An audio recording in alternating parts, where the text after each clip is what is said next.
there, and welcome to the locker room. Coach Giggs here in another installment of Showcase. And you know it. Guess who's to my left and your right? That's right. A bunch of you know who he is. His name is Mike Vasu, and this is not his first time in this locker room. So, Mike, I have to say, welcome back. Thank you. Thanks for having me. You bet, man. Always will have you in here. So, anyway, here I was, here in New Orleans. We're hanging out at our company convention, and Vasu and I have been visiting, and I wanted to pour him out on all of you out there. I asked him to share with you, if he only had 30 minutes left to live on this planet, what would he give as advice, as encouragement to all of you out there? Because so many lives this young life is affecting. And so Mike, I'm excited to have you in here, but I'm more excited about the people who are watching now, because I know that what's going to come out of you is going to come right from your heart. So share with us a little bit about what you want to share with this locker room members here, Mike.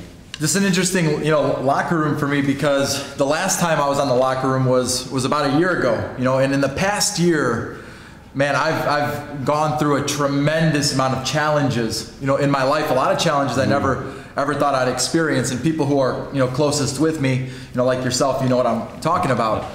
And I guess, the biggest lessons that I've learned over the past year that, I'd want to share with everybody is just that, life, will always surprise you. And you have to pay attention to the details of what's important to you and what makes you who you are on a daily basis. Because once we start to lose sight of our priorities, we can start to lose some of the things that are the most valuable to us. Amazing you're saying on a daily basis. So I guess you're saying we need to be aware of it at all times, right? That's right. Good. Yeah, I think the biggest thing that I've kind of learned and tried to focus on over the past year is, before, first probably 30 years of my life, everything was about performance. It was about what I did.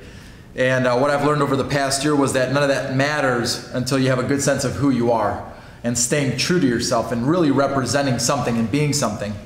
And I think that, you always hear this all the time, that, you should be the best first-rate version of yourself, not a second-rate version of anybody else. I think we're all born to achieve greatness. I think we're all born to do something that somebody else cannot do. And once we start to look to the left and to the right and say, boy, I wish I could do that, I wish I could do that, we start to not be able to do anything right, because we're filled with this anxiety of uncertainty. But if we focus every day on being a better person, caring about people more, being less judgmental, being more understanding, more kind, what I found in my life is that whatever you think that it takes, it probably takes a little bit more than that to be able to live your best life and to be the best person that you could be. And as long as you do that, generally everything else will work itself out. So what's happened is in the last year, because you're one of the major award winners here, you're one of the top leaders in this company. You could have any position you want, but you've experienced some challenges over the last year. And in the last year, what you've learned to be is to be the very best that you can be in that moment. If you had to wrap up what you learned in this past year that you want to pass on as we wrap up this edition of the locker room, what would it be, Mike?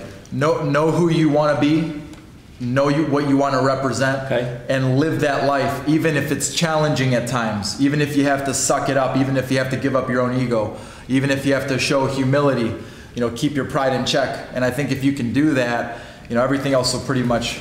And when you do that, what life will you be living? Tell them out there, what kind of life you'll be living the very best life. It's a wrap. Thanks, guys.